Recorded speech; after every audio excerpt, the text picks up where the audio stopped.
안녕하세요. 인천에 살고 있는 28살 이혼녀입니다. 제 평생 결혼한 건 너무나 후회되는 일이지만 빠른 이혼을 한 건 정말 잘한 일이라고 생각하고 있어요. 제가 결혼 후 신혼을 즐기지 못하고 번갯불에 콩 구워 먹듯 이혼을 하게 된 이유를 이곳에 털어놓고 가도 될까요? 제 얼굴에 침 뱉기 같아서 그동안 어디 말 못하고 꾹 참고 지냈거든요. 그런데 이젠 저도 속 시원하게 털어내고 싶어요. 저는 어릴 때 꽤나 소문난 부잣집에서 태어났어요. 다만 그때 당시 집이 얼마나 넉넉했는지는 저도 체감한 적은 없어요. 왜냐하면 제가 기억이 없던 시절에 잘 나갔던 아빠의 사업은 완전히 망해버렸거든요. 그래서 부자였던 건 별로 기억나지 않지만 집이 못 살았던 기억은 아주 많이 남아 있어요. 제가 초등학생 때 집에 돈이 없어서 한동안 저녁을 라면으로 먹을 때가 있었어요. 처음에는 아무것도 모르는 어린 마음에 매일 라면을 먹는다고 엄청 좋아했었죠. 그런 제게 어떤 말도 쉽게 못 꺼냈던 부모님의 참담한 얼굴이 가끔 떠올라요. 하지만 얼마 지나지 않아 현실을 깨달은 저는 라면이 물려서 울며 불며 먹었죠. 아빠가 다시 일어난 건 제가 초등학교를 졸업할 때쯤이었어요.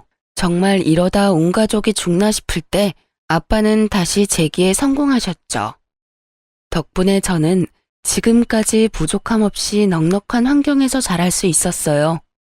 물론 부모님이 가끔씩 그땐 정말 돈이 많았었지 하며 말씀하시던 그 옛날만큼은 아니었지만요.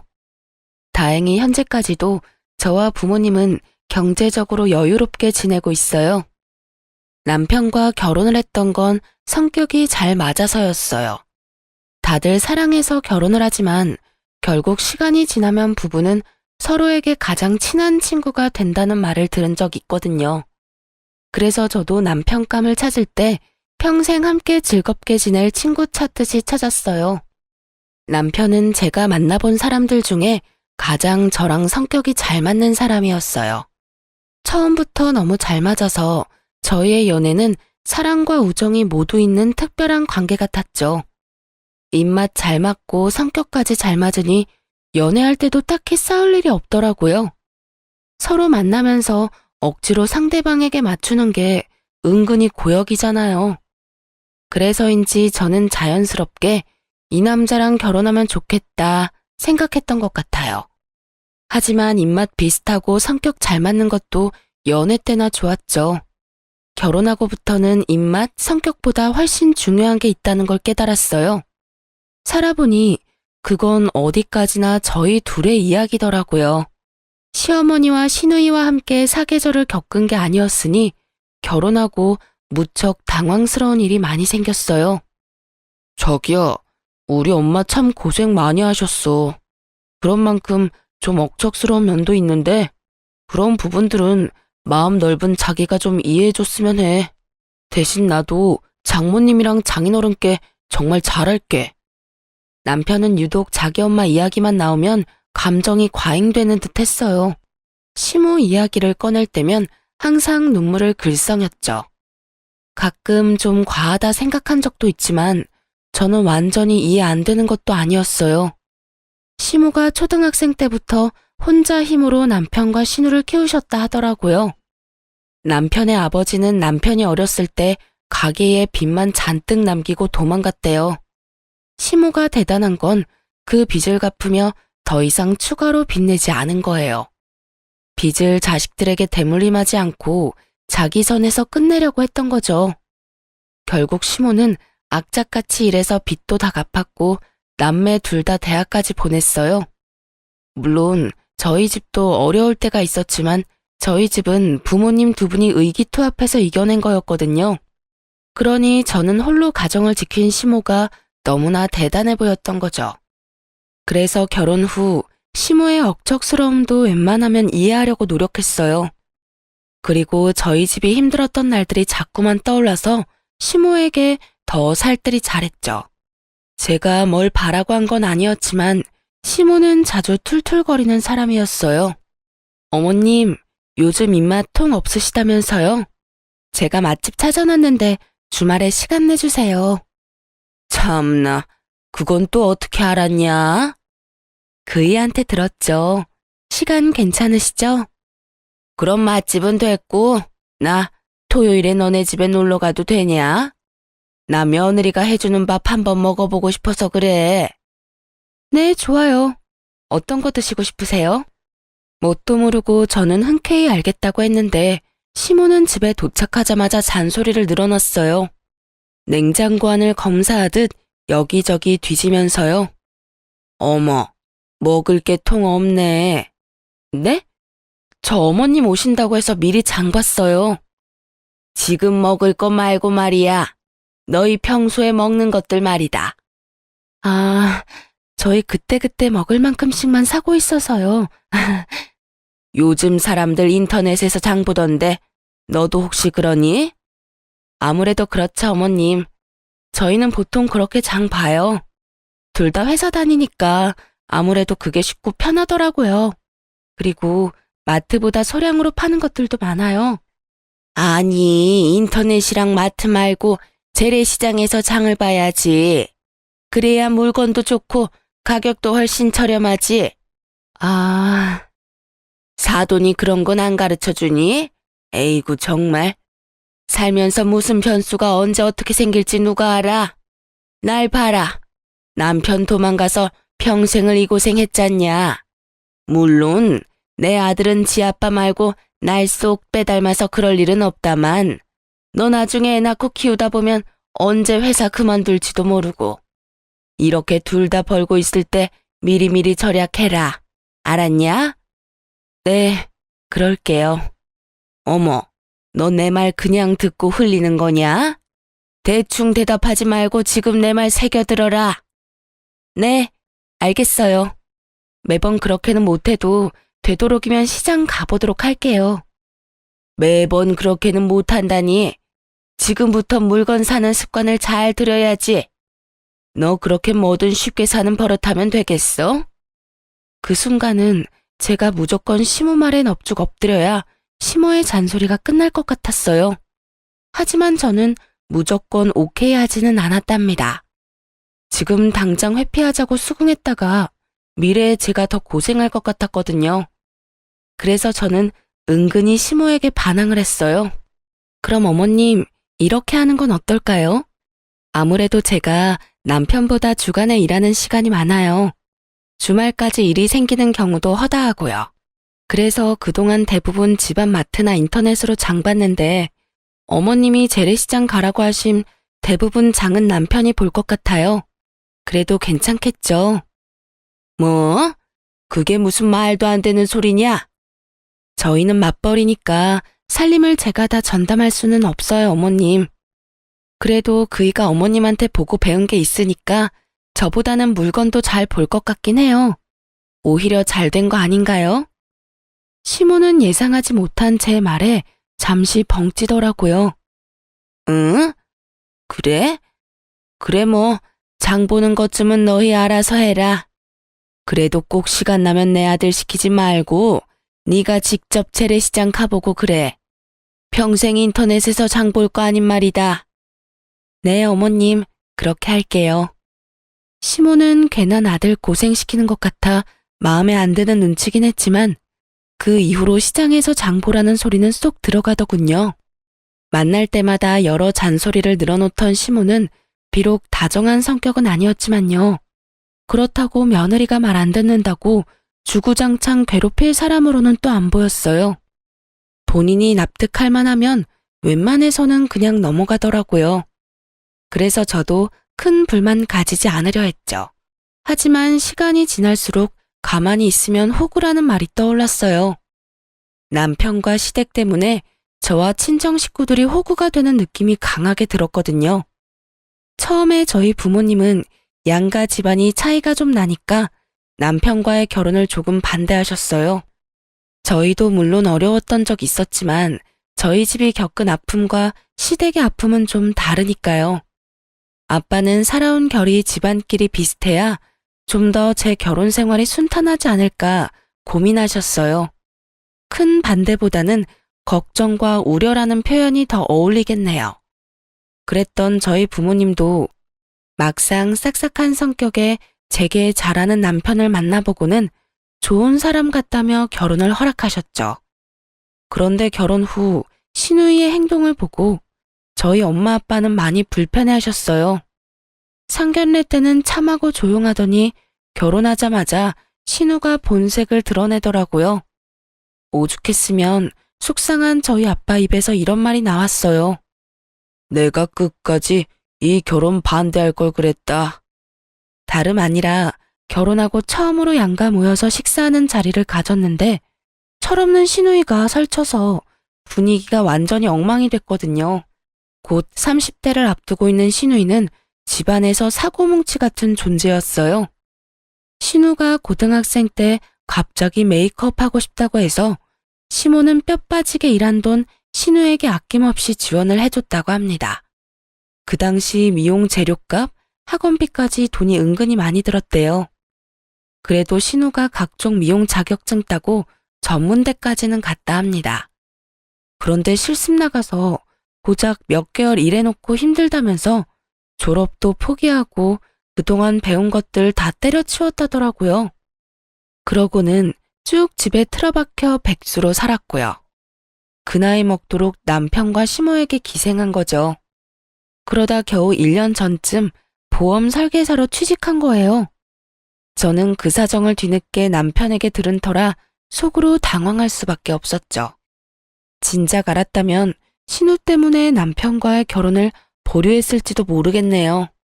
그럼에도 불구하고 저는 지금이라도 신우가 밥벌이 하고 있으니 지나간 과거보단 현재를 응원하려 했어요. 하지만 뻔히 제가 그 모든 사정을 다 알고 있는데 신우 하는 행동들이 너무 뻔뻔하더라고요.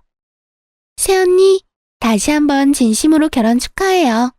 우리 오빠 앞으로 잘 부탁해요. 고마워요, 아가씨. 그럼 이제 결혼식도 끝났고 중요한 일 딱 하나 남았네요. 네? 어떤 거요? 양가 식사 자리가 엄청 화기애애한 분위기는 아니었지만 조용한 룸에서 도란도란 안부를 묻고 나름 편안한 분위기였어요.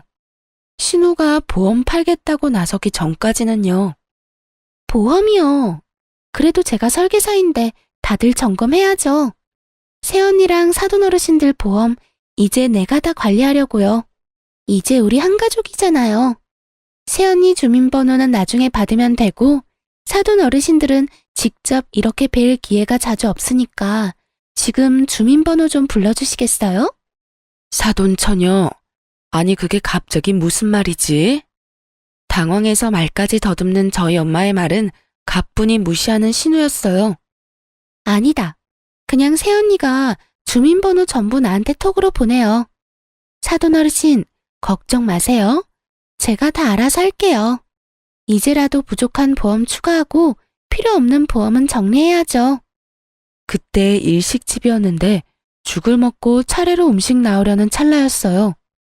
당연히 먹기도 전에 저희 가족들 입맛 다 떨어졌습니다. 저뿐만 아니라 저희 부모님 역시 신우의 건방진 태도에 깜짝 놀랐고요. 신우에게 제가 만만해 보였나 울컥 화도 치밀어 오르더라고요. 저는 그렇다 해도 저희 부모님 우습게 보는 것도 열받고 그걸 제지하지 않는 심오한 남편도 어이없었어요. 솔직히 가까운 가족 사이에도 보험은 정말 신중하게 가입하는 거잖아요. 본인이 필요하다 생각이 들면 열심히 알아보고 가입해도 되는 게 보험이고요. 그런데 신우이가 경력 있는 베테랑 설계사도 아니고 병아리 신입 설계사인 거 시댁도 저도 다 아는 사실이잖아요. 설령 신우가 보험의 여왕이라 했어도 그 식사 자리에서 갑자기 영업하는 것도 굉장히 무례한 일이라 생각했어요. 친정 부모님도 말문이 턱 막히셨고요. 아가씨, 여기서 이렇게 말할 게 아닌 것 같아요. 지금은 식사부터 하고 다음에 저랑 이야기해요. 상황 파악 못하는 신우이에게 저는 단호한 말투와 눈빛으로 경고했어요. 하지만 신우는 눈치는 진작에 말아먹은 사람처럼 굴더군요. 다음 언제요? 에이 설마 새언니 혹시 나 못 믿어요? 제가 설마 가족들 주민번호 받아서 엄한 데 쓰겠어요? 오래 걸리는 이야기도 아니고 그냥 천천히 식사하면서 이야기하면 되죠. 새언니, 보험은요, 내일 다음에 이런 식으로 미루다 보면 진짜 큰일 나요. 아가씨. 어머, 새언니, 지금 저한테 소리 지른 거예요? 나는 그냥 좋은 마음으로 물어보는 건데 좀 많이 서운해지려고 그러네. 심지어 그때까지 제 남편은 한마디 거들지도 않더군요. 저는 남편이 입에 본드칠이라도 한 줄 알았네요. 제 언성이 점점 높아지자 지켜보시던 친정아빠가 제 손을 조용히 잡고 말했어요. 사돈처녀, 열심히 사는 모습은 보기 좋네요. 그런데 지금 이 자리는 결혼식 무사히 끝나고 우리가 처음 만나는 자리 아닌가요? 아직 그런 사적인 이야기를 꺼내기엔 이른 것 같은데 난 오늘은 즐거운 식사 자리에 집중하고 싶네요. 자네 생각은 어떤가? 네, 그렇죠. 장인어른 말씀이 맞습니다. 이제 소정아, 그 얘기는 그만하자. 내가 뭘 어쨌다고? 아빠가 남편에게 묻자 남편은 그제서야 그만하라고 시누이를 말렸어요. 시누이는 식사하는 내내 입이 대빨 튀어나와선 아무 말을 하지 않았어요. 차라리 그렇게 입을 다문 편이 나았죠. 시모는 창피는 했는지 나중에 시누이 등짝 때리는 건 얼핏 봤어요. 문제는 그 이후에 신우가 전화와서 엄청 우는 소리를 하는 겁니다. 새언니, 나 이번 달 실적 조금만 더 채우면 되거든요? 저 좀 도와주면 안 돼요? 보험 비싼 거 가입하라고는 강요 안 할게요. 이참에 진짜 보험 점검하면 좋잖아요. 아가씨. 네? 어머님이랑 남편은요? 그게...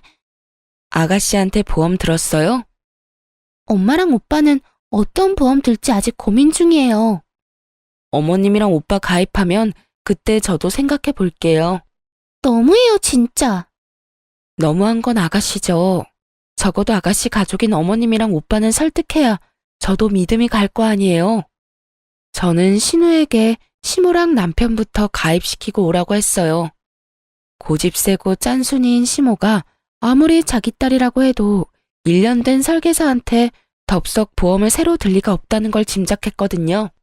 아니나 다를까 시누이는 시모는 물론이고 남편에게도 가입 성공을 못 시켰더라고요. 본인 가족도 한 명 가입 못 시키는데 뭘 믿고 제가 가입하겠어요. 다행히 그 이후로 신우는 제 앞에서 보험의 보자도 안 꺼냈어요. 저는 진짜 신우이가 보험회사에서 진득하게 몇 년 일을 하는 모습을 보이면 그때 상담해보고 하나쯤 보험 들어주려고 했어요. 물론 부족했던 제 보험 보장도 채울 겸 저렴한 보험으로요. 그런데 그 마음이 싹 사라지게 남편이 제게 핀잔 아닌 핀잔을 주는 겁니다. 신우가 잠잠하니 이제 남편이 제 속을 뒤집더라고요. 그래도 내 동생인데 한번 눈 딱 감고 도와주면 안 돼? 가만 지켜봤는데 당신 너무 냉정하다. 응? 그게 무슨 소리야. 그러는 당신은 왜 아가씨 안 도와주는데? 아가씨도 그렇고 당신도 그렇고 대체 왜 나랑 우리 집에만 그래? 어머님이랑 당신이 들어주면 되잖아. 말을 왜 그런 식으로 해? 그럼 내가 말이 예쁘게 나오겠어? 당신이야말로 내가 가만 지켜봤는데 그동안 왜 자기 동생 안 말렸어? 내가 아가씨 문제로 싸우기 싫어서 잠자코 있으니까 바보로 보였어? 그건 걔가 철이 없어서 그런 거고. 그러니까 왜 나이만 먹고 철없는 동생 하는 짓을 엄한 데서 따지냐고. 막말로 내가 따져야지. 철없이 행동한 걸 알았으면 당신이 제지했어야 맞는 거 아니야? 내 말 틀렸어? 가족끼리 돕고 싶으면 당신이랑 어머님이 가입해주면 되는 건데 자기 가족도 안 들어준 보험을 왜 우리 친정에 가입하래? 연애 때 그렇게 잘 맞던 남편과 처음으로 싸운 이유가 바로 신우이라니. 기분이 너무 언짢더라고요. 게다가 앞으로 남편과 삐걱거릴 순간들이 눈앞에 너무 그려지더라고요. 결혼하면 무조건 잘 살 줄 알았는데 철없는 신우 편을 들어주는 남편이라니. 솔직히 크게 실망했어요. 이건 완벽한 내로남불 아닌가요? 친정이 얼마나 만만하면 신우가 설치는데 맡기는커녕 뒤에서 편까지 들어주다니. 그 후 제가 대놓고 남편을 투명인간 취급하자 그제서야 잘못했다며 남편이 싹싹 빌더라고요. 하지만 아니나 다를까 저희 싸움은 한 번으로 그치지 않았어요. 어느 날은 신우가 울면서 전화가 왔어요. 새언니, 어떡해요? 왜 울어요? 무슨 일이에요, 아가씨? 말도 제대로 못할 정도로 흐느끼는 신우의 전화에 저는 정말 놀랐어요. 보통 저희 나이대에 울만한 일은 부모님 관련 일이 대부분이잖아요. 저는 혹시나 시댁에 무슨 큰일이 생겼을까봐 놀라서 바쁜 일 제쳐두고 신우가 있는 곳으로 달려갔죠. 얼마나 급했으면 남편에게 연락할 생각도 못했고요. 다행히 시모에게는 별일이 없었어요. 대신 신우가 몸을 가누지 못하고 제게 쓰러지듯 기대서 오열했어요. 아, 어떡해요, 새언니? 나 전세 사기 당했어요. 우리 엄마 알면 큰일 나요. 엄마가 돈 모을 때까지는 어떻게든 집에서 출퇴근하라고 했는데 내가 그 말 무시하고 전세 대출 받아서 나온 거거든요. 새언니, 나 당장 지낼 곳이 없어요. 알고 보니 부동산 중개 수수료 좀 아끼겠다고 개인 직거래하다가 사기당한 신우였어요. 저는 시모가 절대 신우 도와주지 않을 걸 잘 알고 있었어요.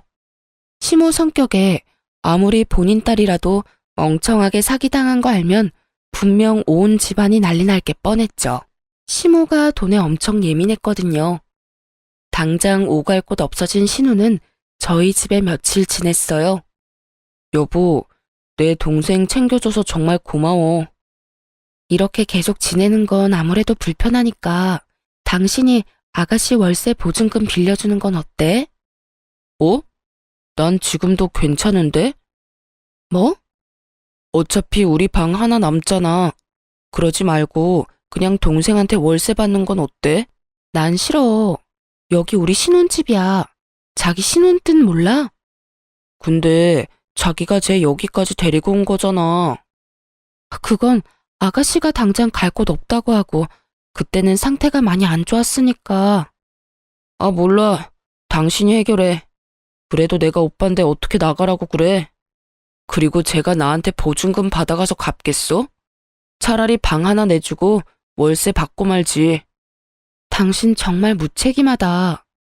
당신도 무책임해. 신우랑 며칠 지내다 보니 너무 불편했던지라 저는 당장 신우를 나가게 해야겠다는 생각뿐이었어요. 그때까지는 남편과 이혼까지 갈 생각은 못하고 어차피 못 받을 돈 남편이 빌려주나 제가 빌려주나 똑같다 생각하고 제가 줘버렸어요. 지금 생각해보면 바보 같은 선택이었지만 그땐 가족이니 벼랑 끝에 몰렸을 때 한 번은 도와주자 생각도 했고요. 주식이랑 적금 여기저기 돈 묶인 남편보다는 제가 당장 현금 여유가 있기도 했고 재정적으로도 제가 남편보다 돈은 더 많았거든요. 신우 일이 해결되자 남편은 또 울먹거리며 말했어요. 당신한테 정말 감동받았어. 진심으로 고마워. 내가 정말 잘할게. 하지만 이번에 큰일은 친정에서 치르고 말았죠. 생각지도 못하게 엄마 건강에 적신호가 온 거죠. 난소에 작은 혹이 여러 개가 발견됐거든요. 그래도 암은 아니어서 천만다행이었지만 처음 알게 됐을 때는 너무 놀랐어요. 저는 친정엄마 앞에서 애써 눈물을 참았지만 남편 목소리를 들으니 눈물이 터지더라고요. 여보, 나 이제 점심시간이야. 장모님 괜찮으셔? 난소에 혹이 여러 개 발견됐대.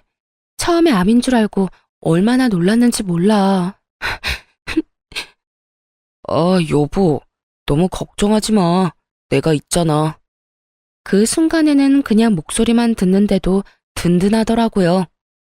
그 다음 신우가 엄청 의기양양한 목소리로 전화가 오기 전까지는 그렇게 생각했어요. 새언니, 내가 분명히 큰일 난다 경고했었죠? 그러길래 내가 신청서 줄 때 진작 상담하고 가입했으면 좋았잖아요. 다들 내 말 무시하더니 으이그. 그래서 사돈어른 난소암 보험금은 어디서 얼마나 나온대요? 뭐라고요? 아, 진짜 일 터지고 후회해봤자 소용없어요. 그러니까 빨리 새언니도 나한테 상담받고 가입해요. 아가씨, 지금 그게 할 말이에요. 그리고 난수함 아니고 혹 몇 개 발견된 거고요. 남편이 제대로 전달을 못한 건지 난수함이라고 잘못 전달한 거였죠. 그런데 착각한 신우가 전혀 걱정하는 말투가 아니라서 너무 어이가 없더라고요. 그런 줄 알았다는 뉘앙스라 아주 기분이 더러웠죠. 게다가 그 상황에 저한테까지 보험을 팔려고 하는 그 가증스러운 모습 보고 오만정이 뚝 떨어졌어요. 저는 보증금도 기꺼이 내줬는데 말이죠. 그리고 만에 하나 정말 암이었더라도 그때 아가씨한테 가입했다 한들 못 받는 건 몰라요? 암은 3개월 지나야 보험금 받을 수 있어요. 아가씨, 뭘 알고 말하는 거 맞아요? 네? 당연히 알고 있죠. 제가 전곡을 찌르자 신우는 당황해서 말을 더듬더라고요. 염치 없고 무식한 신우는 당황하는 것도 잠시였어요. 묘하게 신나고 격앙된 목소리로 이렇게 말하더군요. 이참에 전부 바로잡아요. 난소에는 혹이 있어서 암 가입은 안 되겠지만 다른 보험이라도 점검해야죠. 병원 어디예요? 지금 내가 갈게요. 아, 아가씨, 됐거든요. 그리고 엄마 아는 보험 설계사분 있어요. 그러니까 그만 좀 영업해요. 아주 지긋지긋해 죽겠네. 가족끼리 기분 상하게 뭐 하는 짓이에요? 저는 딱 잘라 거절하고 신우의 전화를 일방적으로 끊었습니다. 그때 전화만 끊은 게 아니라 아주 이참에 신우랑 인연을 끊으려고 마음먹었죠. 제 마음속에는 이대로 신우랑 평생 안 보던가 남편이랑 이혼하던가 둘 중 하나였어요. 퇴근한 남편에게 신우의 만행을 알렸더니 돌아오는 반응은요. 에이, 그럴 수도 있지. 내 동생 원래 철이 없잖아. 잘 배운 당신이 내 동생 불쌍하게 생각하고 이해 좀 해줘라. 그리고 내가 중간에 잘못 전달한 잘못도 있잖아. 근데 그렇다고 신우의 전화를 막 끊어버려? 자기 은근 좀 못됐다. 내 동생 얼마나 무안했는지 바로 전화 와서 울기까지 하는데 아니, 걔도 자기 혼자 좋자고 보험 들자는 게 아니잖아. 다 장모님 위하고 걱정해서 걔도 그런 말 한 거지. 라고 공감은커녕 저를 나쁜 사람으로 만들더군요. 단체로 돌았지 아주? 저는 그대로 남편 정강이를 걷어찼어요.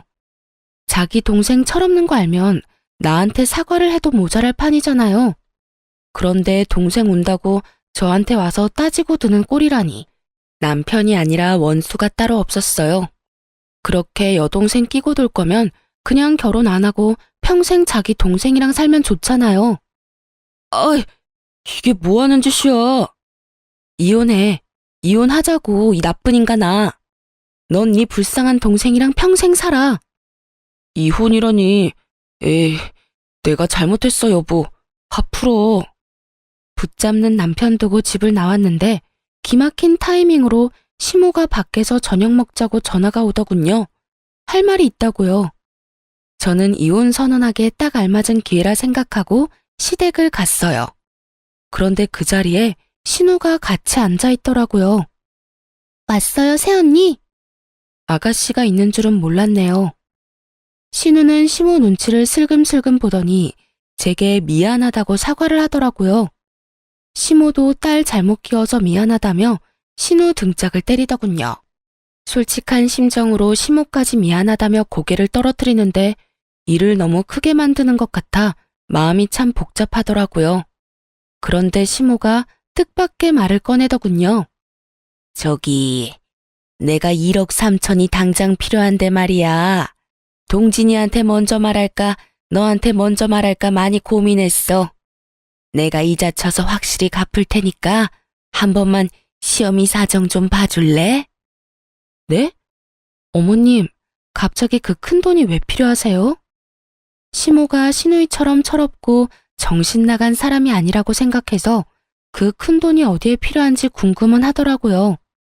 시모는 일요일 하루 빼고 매일 아르바이트 하러 나가는 사람이었으니까요. 신뢰가 없는 건 아닌데 큰돈을 갑자기 빌려주기엔 부담스러웠어요. 아니, 애초에 빌려줄 생각도 없었고 어떻게 잘 거절할지 방법을 생각하고 있었죠. 그때 속으로 아차했던 게요. 신우 보증금 조건 없이 한번 빌려주니까 이런 식으로 제가 힘들어지는구나 싶었어요. 들어보니 시모는 본인 장사를 하고 싶은 거였어요.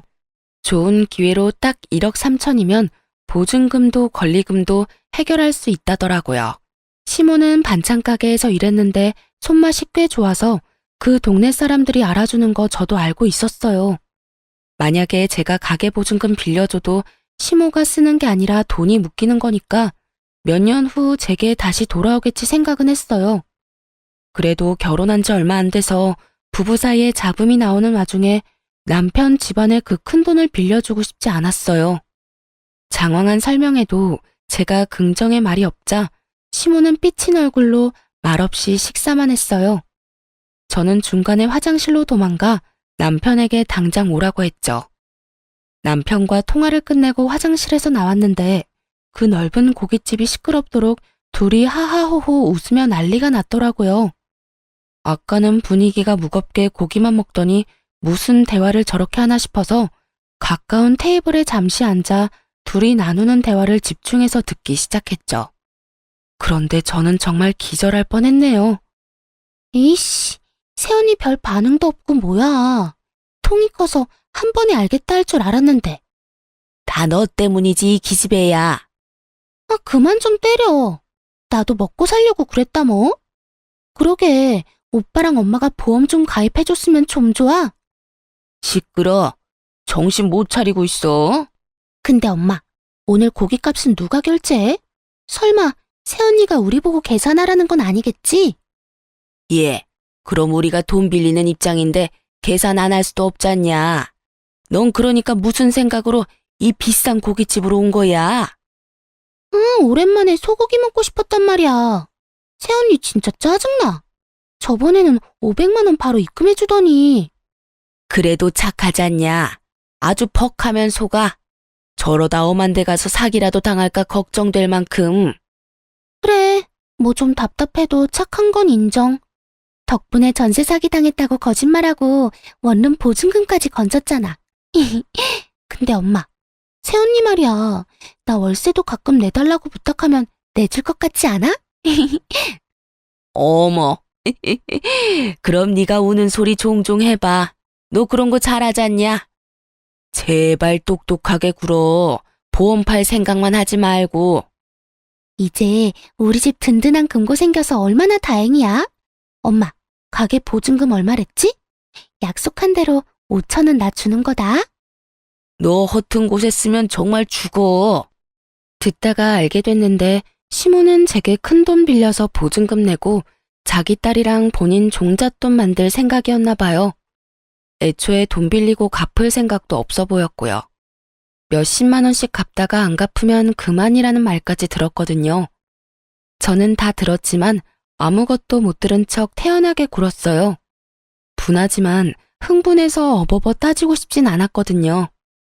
그럼 오늘 고기는 어머님이 사주시는 거죠? 저 요즘 안 그래도 기력이 딸렸거든요. 감사히 잘 먹겠습니다, 어머님. 응? 뭐 그래, 맛있게 먹어라. 저는 일부러 비싼 소고기만 계속 주문했어요. 그날은 채기도 하나 없이 어찌나 음식이 잘 넘어가는지요. 아마 이혼하겠다는 결심에 속이 너무 후련해서 그랬는지 모르겠네요. 시모와 신우는 비싼 고기 손도 못 대더라고요. 저만 야무지게 잘 먹었어요. 30만 원 넘게 나왔는데 손을 벌벌 떠는 시모였죠. 어머님 잘 먹었습니다. 설마 돈 아까운 건 아니죠? 아깝다니. 우리 며느리 잘 먹어서 나는 너무 기분 좋아. 억지 웃음 짓는 시모와 신우를 끌고 카페로 자리를 옮기자고 부추겼어요. 알겠다며 또 억지 웃음을 짓는 모녀였죠. 시모는 예상치 못한 큰 돈을 지출해서 그런지 얼굴이 잔뜩 어두워져서는 카페에서도 돈 이야기를 꺼내더라고요. 그럼 돈은 해주는 거지? 어머, 어머님 얼마라고 했었죠? 1억 3천. 오늘 해줄 거야? 해줄 거지? 일단 케이크부터 좀 먹을까요? 여기 케이크가 진짜 맛있거든요. 후식은 아가씨가 사는 거죠? 고마워요. 잘 먹을게요. 그리고 저 이따 갈 때 포장도 좀 해갈게요. 네네, 그럼요. 제가 쏠게요, 새언니. 저는 또 신우 돈으로 디저트랑 커피 왕창 시켰어요. 그리고 야무지게 디저트 먹으면서 얄밉게 말했죠. 그런데 말이죠, 어머님. 돈 30만 원에는 벌벌 떨면서 며느리 돈은 아무렇게나 쓰여도 괜찮나 봐요? 뭐? 너 지금 뭐라고 했냐? 새언니, 아까 설마 다 들은 거예요? 아무 말을 하지 않고 가만히 있자 긍정의 의미로 알아들은 모녀가 제게 다 오해라며 펄펄 뛰기 시작하더군요. 저는 아무렇지 않게 웃으면서 말했어요. 걱정 마세요. 돈은 생길 테니까요. 네가 도와주려고? 에이, 미쳤어요. 내가 왜요? 댁 아들이 도와주겠죠. 이혼하면 신혼집에 들어간 돈 다시 반반 나눌 거예요. 그러니까 아줌마 필요한 그 돈은 아들한테 달라 하세요. 왜 엄한 사람한테 돈을 자꾸 뜯으려 하실까? 아참, 혼수는 내가 했으니까 다 가져갈 거고요. 제 말에 두 모녀 얼굴이 울그락불그락 변하는데 참 보기 좋더라고요. 그래서 다 마시지 못한 커피는 신우 얼굴에 시원하게 부어줬습니다. 열받은 김에 정신 좀 차리라는 의미였죠. 아, 차가워. 너 지금 내 딸한테 무슨 짓이야? 마음 같아서는 팔팔 끓는 뜨거운 커피 들이붓고 싶은데 착한 내가 참았어요. 커피가 한 잔뿐이라 따님한테만 부었는데 아쉬우세요? 뭐 아쉬우면 한 잔 더 시키고요. 이번엔 따뜻한 거 시킬 건데 괜찮죠? 뭐? 단단히 미쳤구나 너. 미친 건 당신들이지 이 가족 사기다. 처음엔 이상하게 다 멀쩡한데 딸만 왜 저 모양일까 했어. 근데 결국 다 똑같은 집구석이었네. 평소랑 다른 독한 얼굴에 시모와 신우는 겁에 질려서 아무것도 못하고 개거품만 물더군요. 그대로 집 가서 이혼하려고 짐 싸는데 이놈의 남편은 가만히 있으면 될 걸 또 눈치 없이 혈압을 오르게 만들더군요. 당신 돈도 안 빌려줄 거면서 비싼 소고기는 왜 그렇게 많이 먹었어? 어휴, 엄마가 30만 원 넘게 썼다고 얼마나 화가 나셨는지. 당신이 나중에 보내줄 거지? 솔직히 양심 있으면 당신 혼자 다 먹었다던데. 30만 원은 당신이 이체해주라, 어? 그럼 그렇지. 짐작하기는 했는데 진짜 역겹네. 애초에 당신도 다 알고 있었지? 뭘? 어차피 당신 집이랑 당신 지금도 충분히 여유롭잖아. 그 정도는 우리 엄마랑 동생 도와줄 수 있지 않아? 야, 이 거지 같은 놈아. 나한테 돈 맡겨놨냐? 네 가족인데 네가 직접 빌려줘야지. 1억 3천만 원은 너도 없는데 내가 왜 빌려줘? 그냥 긴 말 필요 없고 지금 이혼하고 네가 혼자 실컷 도와주면 되겠네. 저는 남편 멱살을 잡고 흔들기 시작했어요. 당장 신우가 저한테서 가져간 500만 원부터 입금하라고 말이죠. 입금 안 하면 어쩔 거냐는 남편 말에 당장 이혼이지 않겠냐며 비웃었죠. 그랬더니 남편 놈이 진짜 이혼은 하기 싫었는지 그 자리에서 바로 500만 원 송금하더라고요. 이 자식 돈도 있었으면서 일부러 내 돈 쓰게 만든 거 보니 혈압이 2배로 오르더군요. 입금했어, 여보. 이성적으로 생각해. 우리가 결혼한 지 1년이 됐냐, 2년이 됐냐? 이건 정말 아니야.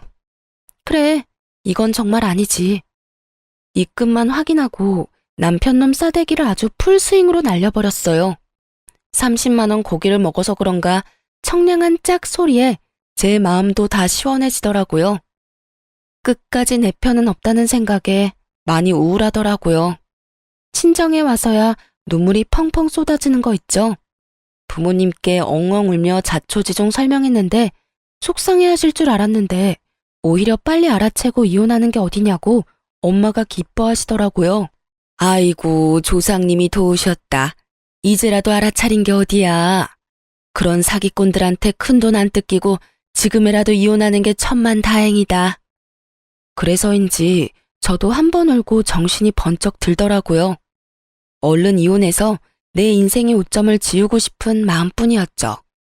부동산에 신혼집을 내놨는데 깨끗하고 신축이라 역시나 빠르게 정리할 수 있었어요. 그런데 제 돈 써서 순수 골라 채워넣었던 냉장고와 에어컨, 식기, 세척기 등등 가전을 챙기러 갔는데 싹 없어졌더라고요. 가져가서 친정 가구 다 바꿀 생각이었거든요. 솔직히 누군지 예상은 갔어요. 남편 놈에게 전화하니 예상대로 신우가 가져갔다고 하더군요. 그런데 이어서 하는 말이 그것도 다 제 책임이라며 개소리를 하더라고요. 네가 그럼 못 가져가게 지키고 있던가. 그냥 나갔으면 그 정도 각오는 했어야지. 저는 더는 입씨름할 것도 없이 신우에게 전화했어요. 그래요. 몇 개는 중고로 팔았고 나머지는 우리 집에 가져왔어요. 너 정말 못 쓸 물건이구나. 뭐라고? 야, 너 이제 내 새언니 아니야. 말 가려서 해. 너 나중에도 큰 소리 칠 수 있는지 보자. 그러던지.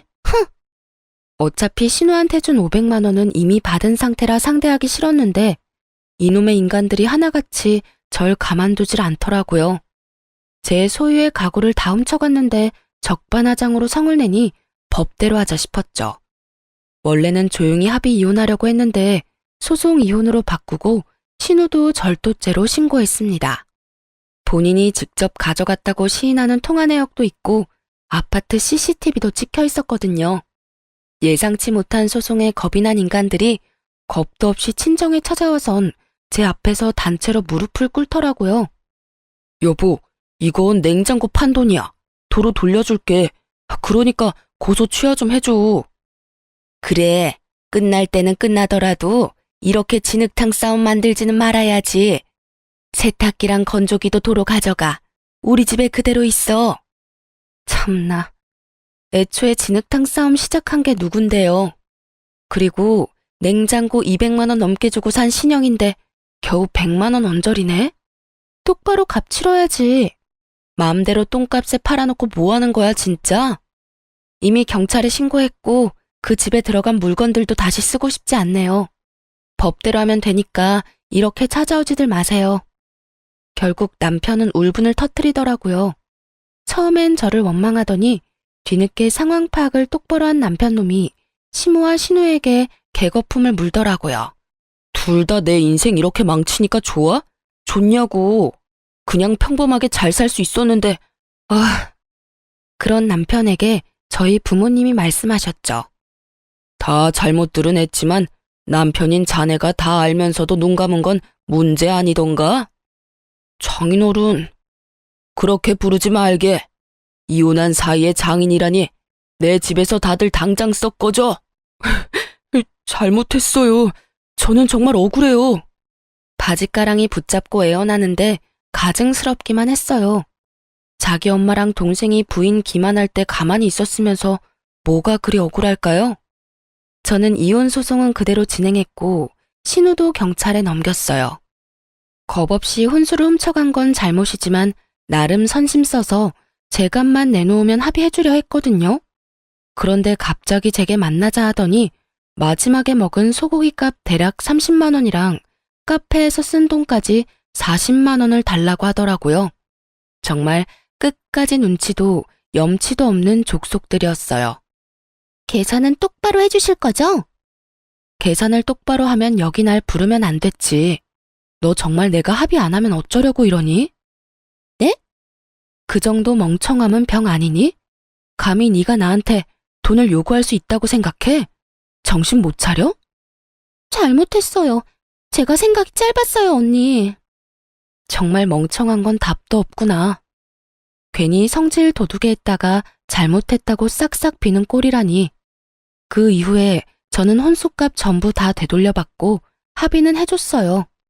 물론 소고기 값은 돌려주지 않았답니다. 시모랑 신우 방관한 유책 사유가 충분히 입증돼서 위자료 두둑하게 받고 헤어졌어요. 끝까지 그 인간 자기 죄는 모르더라고요. 왜 자기가 피해자라고 생각하는지 어이가 없었어요. 그놈 어지간히 억울했는지 자기는 잘못한 게 없는데 엄마랑 여동생 때문에 제게 위자료까지 주고 이혼당했다며 여기저기 말하고 다녔나 봐요. 자기 얼굴에 침 뱉기인 줄도 모르고요. 덕분에 저랑 겹치는 지인들 회사 사람들 다 전 남편이랑 손절했어요. 또 전 남편은 그것도 전부 시무랑 신우 탓이라며 시댁과 연 끊고 잠수 타서는 혼자 살고 있다 하더라고요. 아참, 전 시누이는 뭐 보험일 진작 그만뒀다고 들었어요. 그럼 또 기생충처럼 자기 엄마한테 딱 붙어서 돈이나 축내고 있겠죠. 쉽게 먹고 살려는 그 버릇 어디 갈까요? 다 자업자득이니 나이 먹은 큰딸 뒷바라지하면서 영원히 고통받기를 바라네요. 어쨌든 저는 그 일로 크게 되어서 함부로 소액도 빌려주지 말자 교훈을 얻었어요. 멍청하게 또 속아서 큰돈 떼일 수도 있으니 앞으론 제 지갑 절대 안 열려고요. 그리고 저는 재혼도 안 하고 그냥 혼자 잘 살고 싶어요. 요새 저는 제 또래 친구들이나 혹은 결혼 앞둔 친구들에게 항상 말하고 있어요. 결혼은 제발 웬만하면 수준에 맞게 집안 차이 많이 안 나게 하라고요. 그리고 엄마도 혹 제거수술 경과가 좋아서 큰 후유증 없이 건강 잘 유지하고 계세요. 여러분도 건강검진 제때 잘 받으시고 항상 건강하세요. 그럼 지금까지 제 긴 사연 함께 들어주셔서 감사합니다. 좋은 하루 되세요.